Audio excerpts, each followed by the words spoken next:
Casing the Cover is a bi-monthly podcast series hosted by Mary and Jen. That's me. In our day-to-day experiences, Mary and I happen across numerous crappy covers, atrocious authors, and sad, sad titles.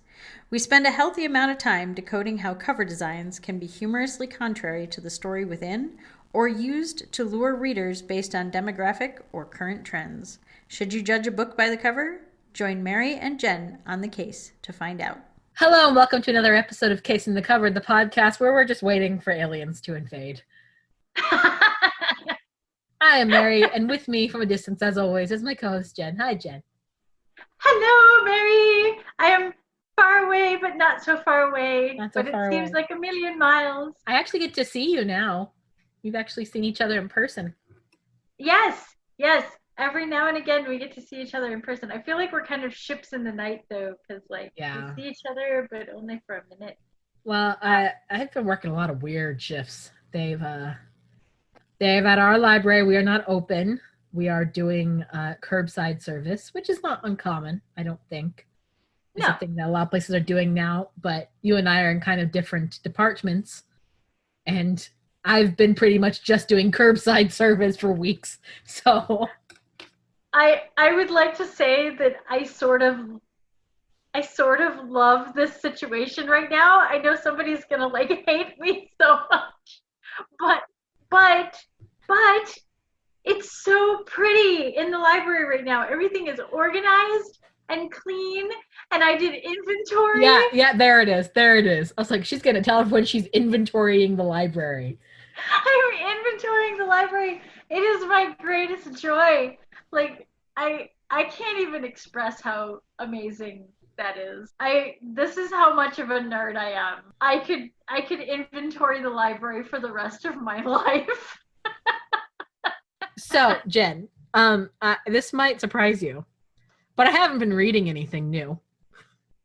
I have been reading so much, but this is not out of character. I haven't read anything, and you've been reading a lot.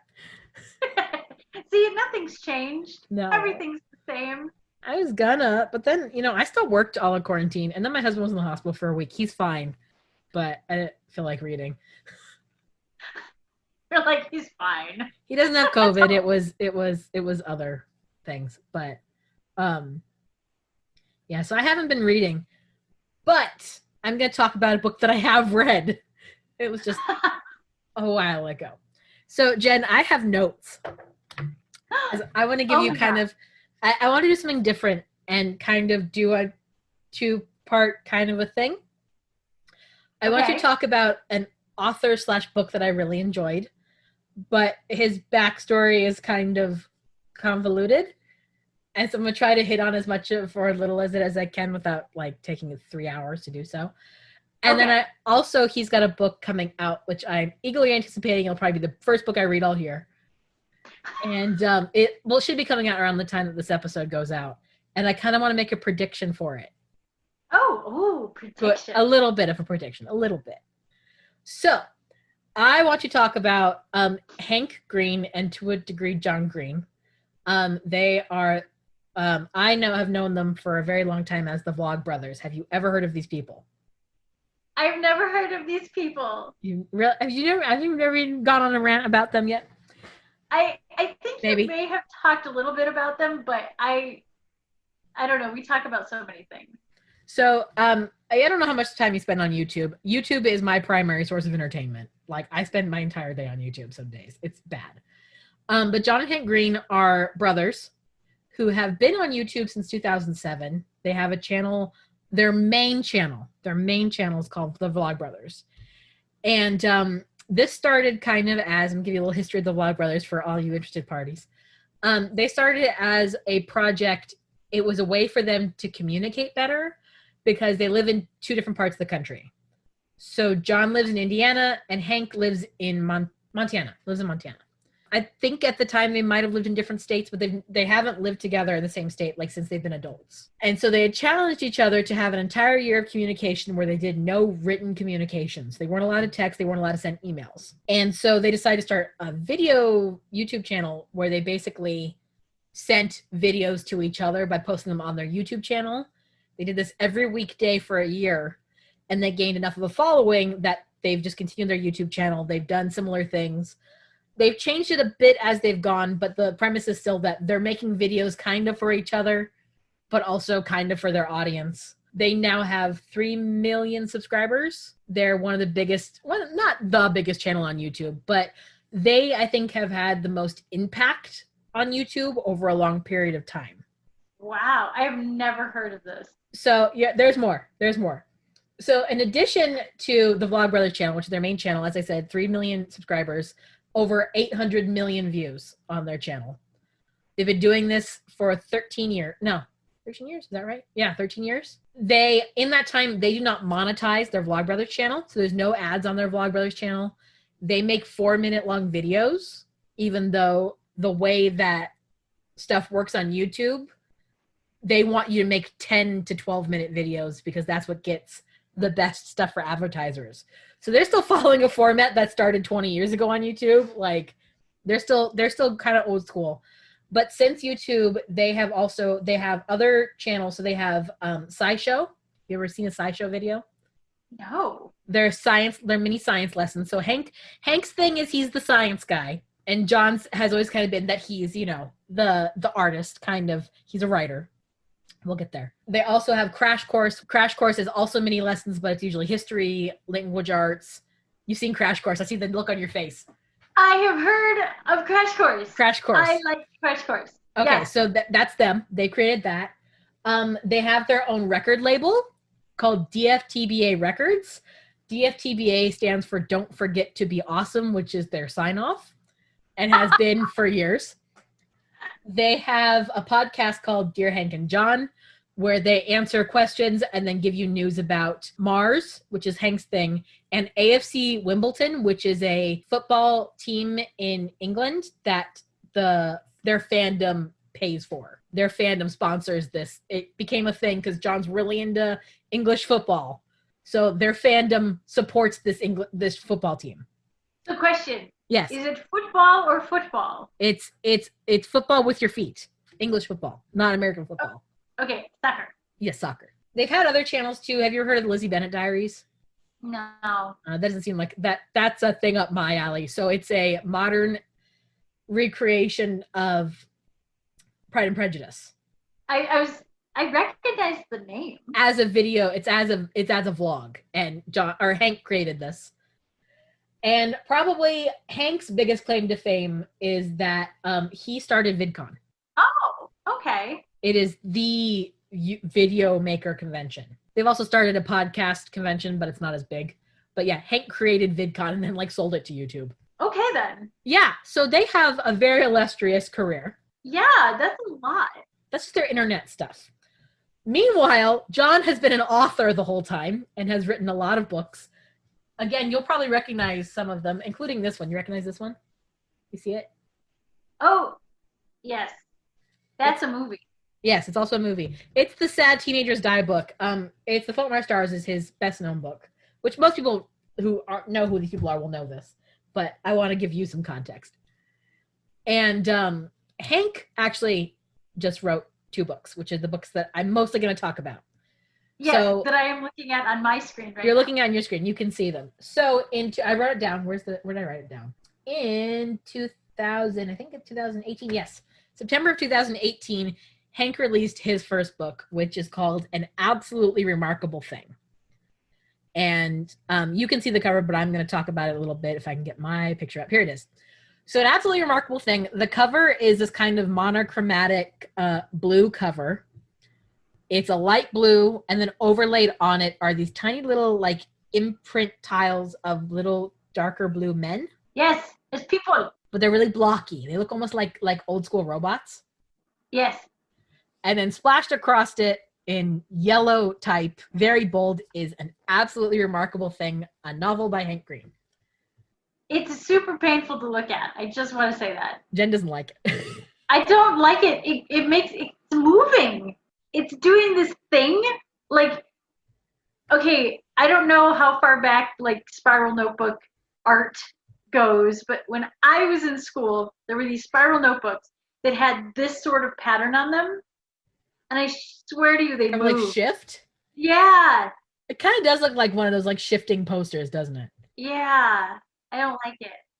I kind of like it, but there's a lot to unpack about this cover. So the reason why I kind of want to do this is because I think their covers don't look like the most extraordinary covers that you've ever seen. But there's a lot of elements to these that I think is really interesting.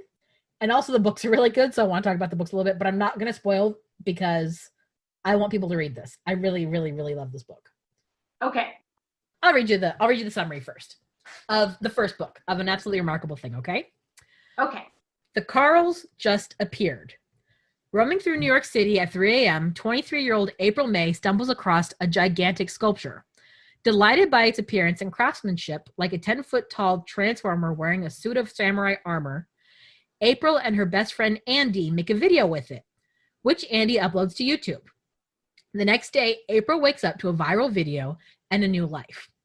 News quickly spreads that there are Carls in dozens of cities around the world, from Beijing to Buenos Aires, and April, as their first documentarian, finds herself at the center of an intense international media spotlight. Seizing the opportunity to make her mark on the world, April now has to deal with the consequences her new particular brand of fame has on her relationships, her safety, and her own identity.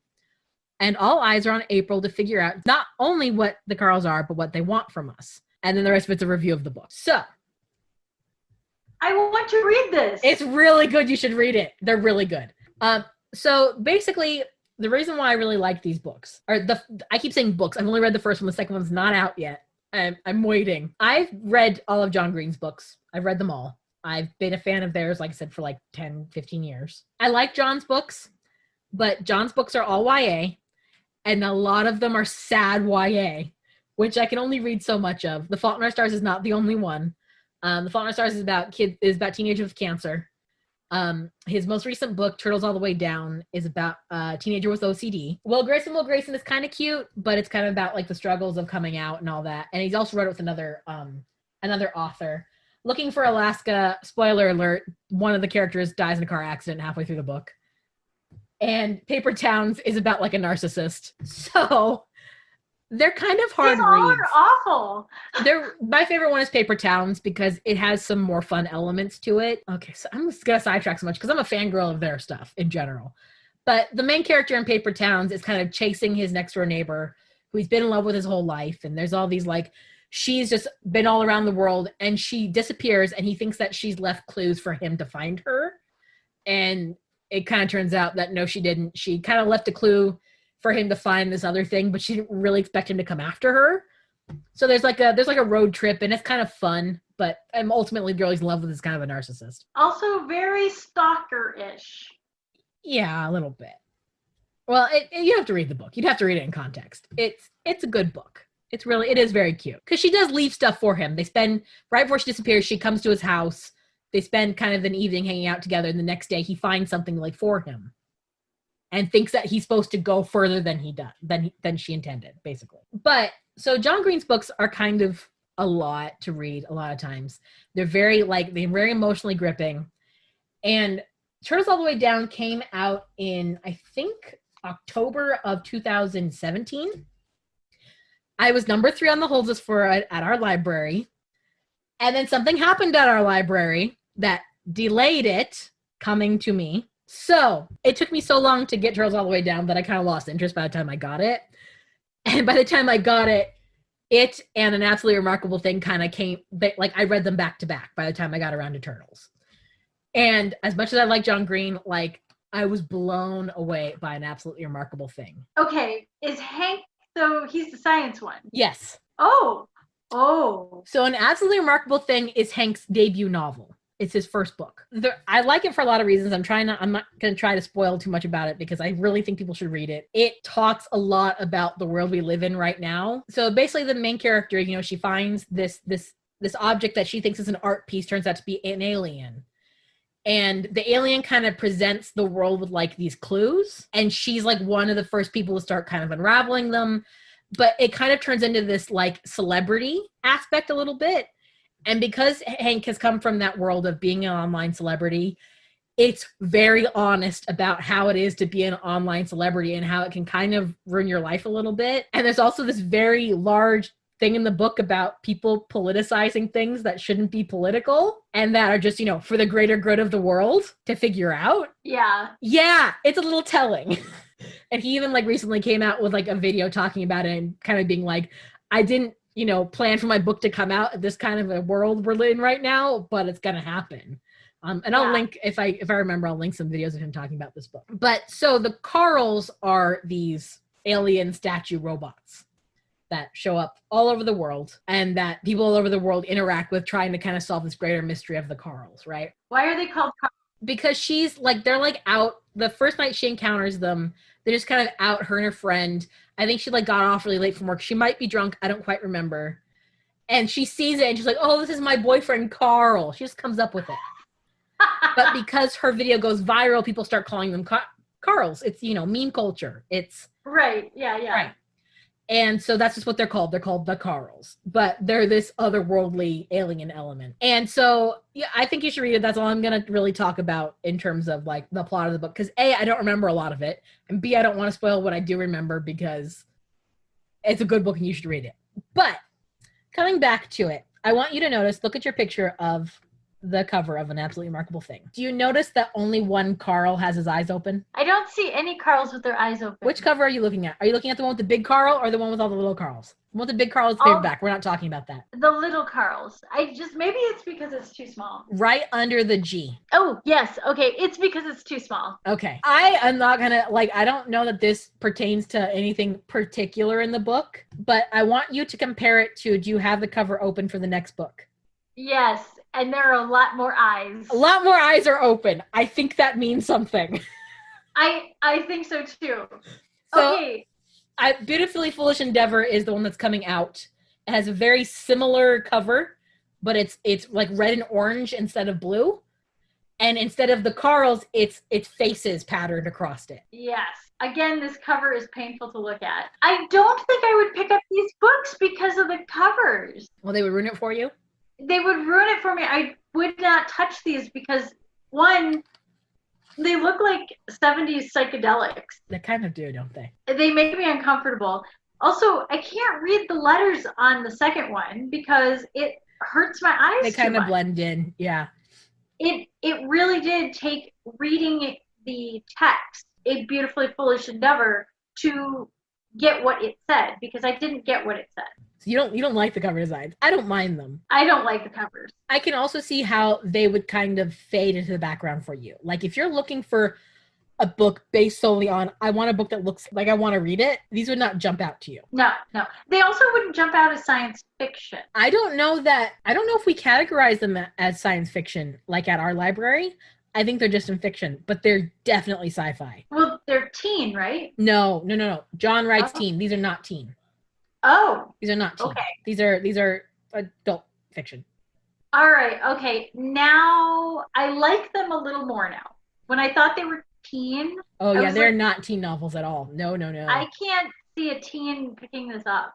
But okay, as an adult, I could see some adults. Well, as an adult fiction, they kind of follow, I feel, a lot of adult cover trends. You see a lot of adult fiction covers that are just kind of blocky. They're very color pop. They're like the Gillian Flynn novel that we read is kind of like that, where it's just like bright colors. You would think that kind of bright covers would be for the purpose of gaining attention from people to read something that maybe you haven't read before, but I feel like they tend to be on well-known author covers. Well, because well-known authors can take that risk. Yeah. I really think that that's what it is. You can't be risky if you're a new author. Yeah. If you're unknown, you can't do things like that. If people know who you are, as long as they can make out your name on the cover, they'll pick it up. Right. Patterson. Yes. Which brings me to my next point, Jen, about why I think these covers are so interesting. So I need to look real quick. His publisher is Dutton. Are they? Do you know? Are they a big publisher? They're not one I'm super familiar with. I think they're fairly big. Okay. So John, I think most of John's are Dutton now too. Interesting. John, I think, has gone through a couple different publishers. But so I want to compare the brothers Green. So the Brothers Green. This, can you see it? Okay, I know my camera's stupid. This is Looking for Alaska. So this is John Green's first novel. It's very plain. It's very plain. And then another one that I have that's same publisher early in John's career is Paper Towns. I think this is his third novel. They're very realistic too. Yes. Photorealistic. Yes, they're photorealistic. So one's got the push pin in it with the background of the map, and the other one, is it smoke? Yes. It is supposed to be cigarette smoke. Later editions of the book put a candle down here because they're like, we can't sell teens a book with cigarettes on it. And this one has it. This one has the candle. My copy has the candle. But it's supposed to be cigarette smoke. But you'll notice both of these, the image is really, really big.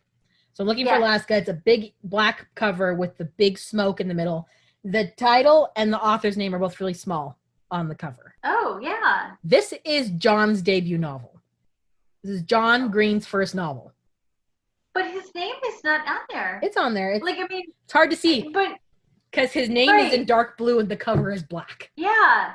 Why would you do that to yourself if this is your debut novel? Don't you want people to know who you are? He didn't make the cover. That's what I mean. Don't you want the authors? Don't you want? No, you want them to buy it because they want. Ooh, why is there cigarette smoke on a teen novel?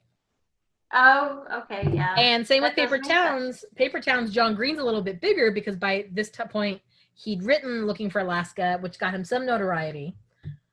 This is about the time that I started being a fan of John and Hank, and Vlogbrothers is about the time that Paper Towns came out.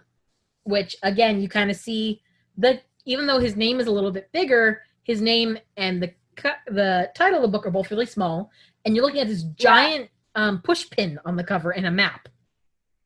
Yes. Now look at the John Green novels that have brought him the most notoriety. They're these big, bold, very graphic. The author's name is as big as the title. They're really bright, and that is Turtles All the Way Down and Fault in Our Stars, which has that iconic like bubbles. They're clouds. Yeah.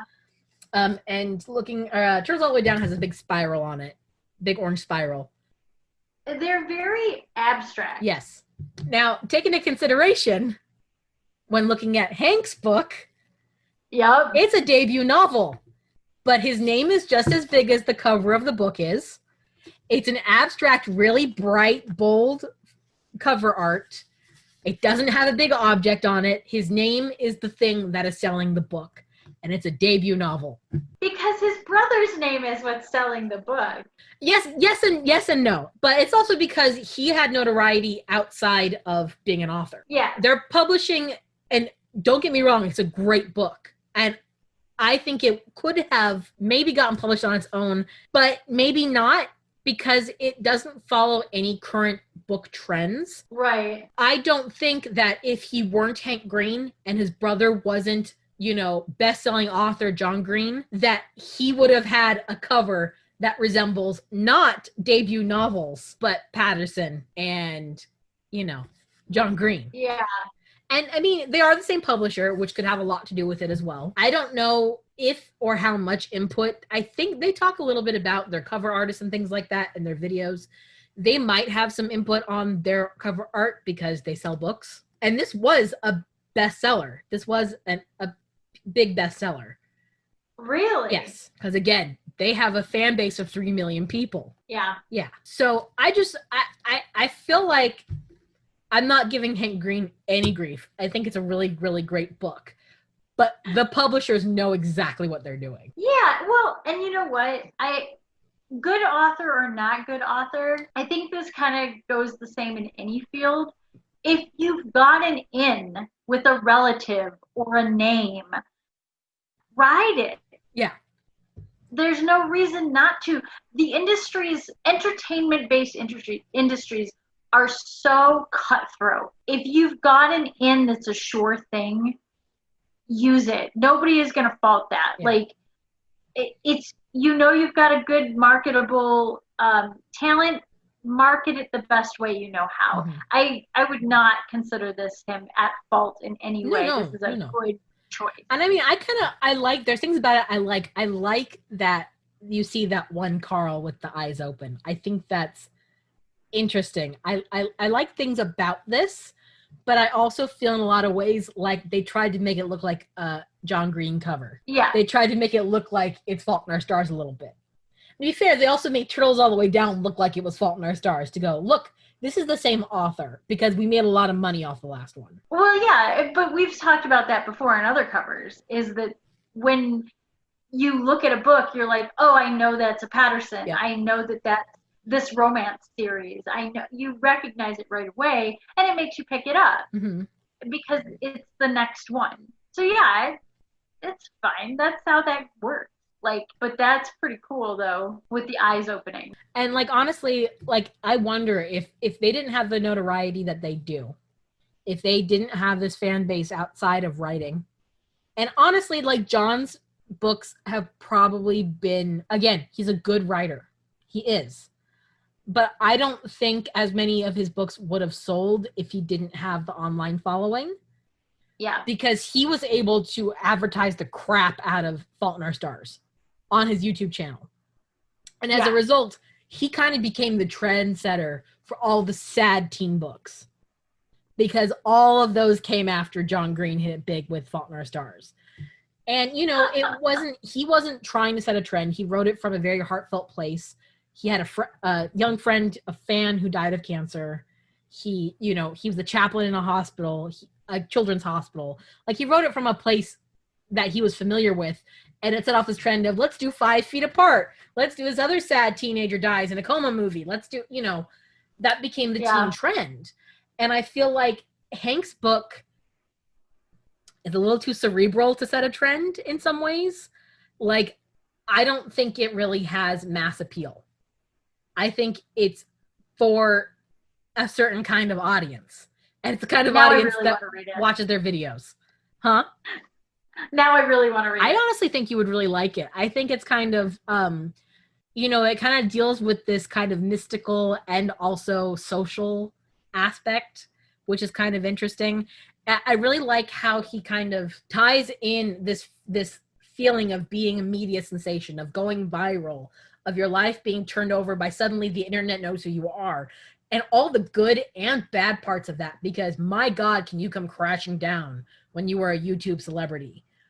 With also, alien invasion, there's weird stuff going on, aliens, kind of stuff. And it's a little more, it's not alien invasion in like, Signs or Independence Day. It's more like, how did the Easter Island heads end up here? Where did the pyramids come from? It's more of like that kind of, this thing just happens and no one understands what made it happen. Do they talk about Easter Island and the pyramids? I don't remember. Oh. But the Carls show up everywhere in the world. So, looking at the Beautifully Foolish Endeavor cover, let me see if I can bring up, well, actually, it might have spoilers in it. I don't know if I should read you the summary for it. No spoilers! I'm going to look really quick to see if it does, because I think it might have a spoiler in it, because there's a big spoiler at the end of the book. Yeah, it's a little, I'm not going to read it. It's a little spoilery. Okay. However, the faces are, I'm trying to figure them out, because obviously the first cover, those are the Carls. That's what they're supposed to be.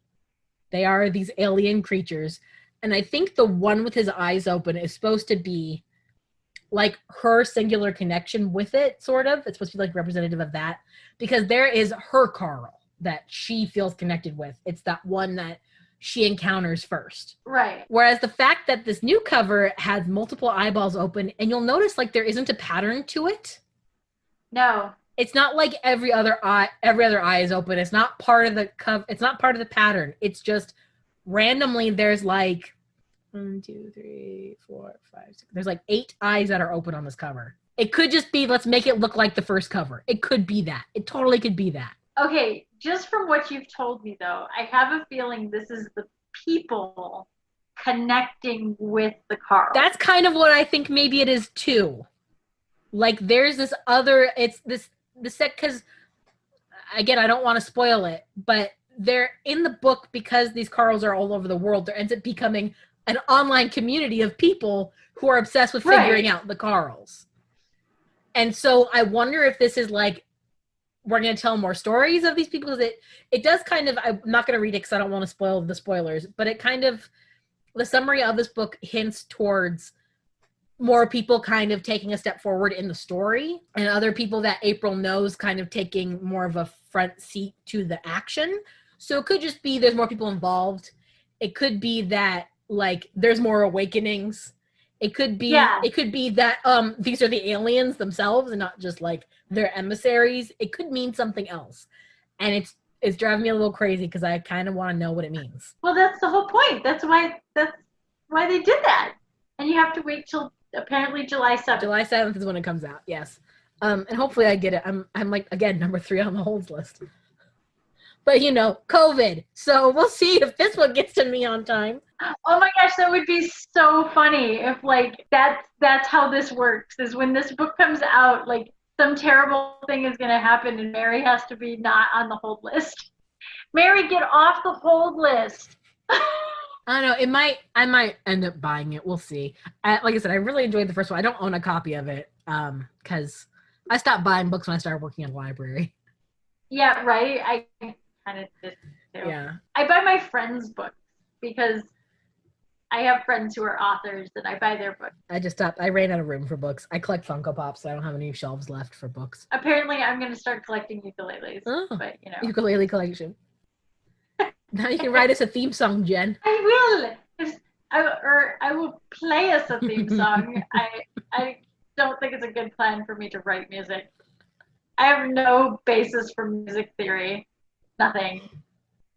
We'll have to find like a public domain tune and like write words about looking at covers and being jerks about it or something. Yes, or something. Yeah, so that is the history of Brothers Green. A small overview of their covers. Me being very, very, very anxious about reading this next book. Mary is a fangirl. A little bit. There are things that I like. I also think you should read this. I think you'd like it. All right. I'll put it on my list. I have several books, though, that I've been reading. And I'm way ahead of you, so maybe I should read it just so I slow down. Yeah, you should, because I cannot keep up with how much you read. Read some books for fun, Jen. Oh, my gosh. I got to work on my own book, too. But, yeah. Do you have anything that you would want to recommend that maybe deals with similar? Do I want to recommend a new science fiction book? Yeah. That has an interesting cover on it? Yeah. Do I want to recommend my Cloud to Cloud book? That probably everyone who listens to this has already bought, and I'm totally preaching to the choir on this. You never know. But yeah, that's all I got. I'm going to shamelessly promote my own science fiction novel in this. I don't especially have anything to recommend. However, Lindsay Ellis, who is another YouTuber, she is a video essayist and I think she's brilliant. She is friends with Hank and John Green and is also in July releasing an alien invasion book. Oh. And I'm wondering, apparently hers is set in the early 2000s though. But I'm also kind of anxious to read hers and see if there's any influence or similarities. And if her book does well, and this book also does well, I think our next book trend might just be weird sci-fi alien invasion stuff. So you're saying I should have put more aliens in my book? Maybe. Damn. In that pyramid, Jen. I know, right? Yes. I mean, it talks about, like, mystical stuff and technology stuff. I don't know. I think it counts. Anyway. It's along the same vein. I am reading a lot of science fiction, though. So, like, some of the books that we are going to soon talk about are going to be science fiction related. Because I've been reading a lot of science fiction. I realize most of my friends are science fiction authors. Which is weird to me because I don't do a lot of sci-fi. Like, I like sci-fi. I watch a lot of sci-fi. I don't read a lot of sci-fi. Well, I think a lot of the sci-fi that I read, though, would be considered kind of light sci-fi. Mm-hmm. There's not the deep details. Okay, in my science fiction book, there's probably more deep details than in some of the science fiction that I've just recently read. Yeah. So, like, that's an interesting way of putting it. But yeah, there's details. One of them more than the other. One of them kind of I would put on that bridge for the reason why we have sci-fi and fantasy in the same category. One of them I would put in there. Which I still have qualms about, but you know. Yeah, but this one is kind of, I feel like, the reason for it. Yeah. I'll go into that. I think we're probably going to be talking about those shortly, yes? Yes. It's probably, I think this one might go out first. This one will probably be out around the same time as the Hank Green book. So if you're listening, go buy them. They're good. Yay! We're not sponsored, I promise. Unless they want to. Like to be. Huh? But we would like them to be. They're even if you don't want to go buy a thing, go watch their channel. They have some really great stuff on their channel. They do a lot of really thoughtful videos. They do a lot of really stupid videos. Some of their first videos were about how draft sex works. And some of the most recent thing they've been doing is all their videos are about different things. So they talk about everything from, stars to weird animals to whatever. But for the past 2 months, all of their video titles have been lyrics from Smash Mouth's All-Star. Okay. So, for example, Hank released a video called The Sharpest Tool in the Shed, which is a lyric from Smash Mouth's All-Star about which pen works the best for signing books. And that's really valuable. Yeah, it's a good video. But all their videos have been single lyrics from All-Star, and it's been interesting. I wonder if that's leading up to this release of the book. No, it's because apparently Hank is obsessed with the song All-Star by Smash Mouth. And so for his birthday, John was trying to get him a singamajig that sang Smash Mouth's All-Star. Have you ever seen a singamajig? They're these kids' toys where you press on their stomach and they sing singular notes. So they'll sing a scale, but in a separate mode, they will sing a full song. They'll sing each line of the song. And when they released, my best friend, I think she had a couple for her. I think she had before she had children. I think she just thought they were funny. But most of them sing Mary Had a Little Lamb and ABCs. But they released, I guess, a special one that sings All-Star. Oh my God. And so John put out a video saying, I wanted to buy you this for your birthday, but I cannot get my hands on one. Multiple people have said they'd sell me theirs and then blew me off. And so he ended up getting one. Someone in the community sold him one. And then someone in the community made him one. They rigged another singamajig to sing it. They changed the voice box and stuff out.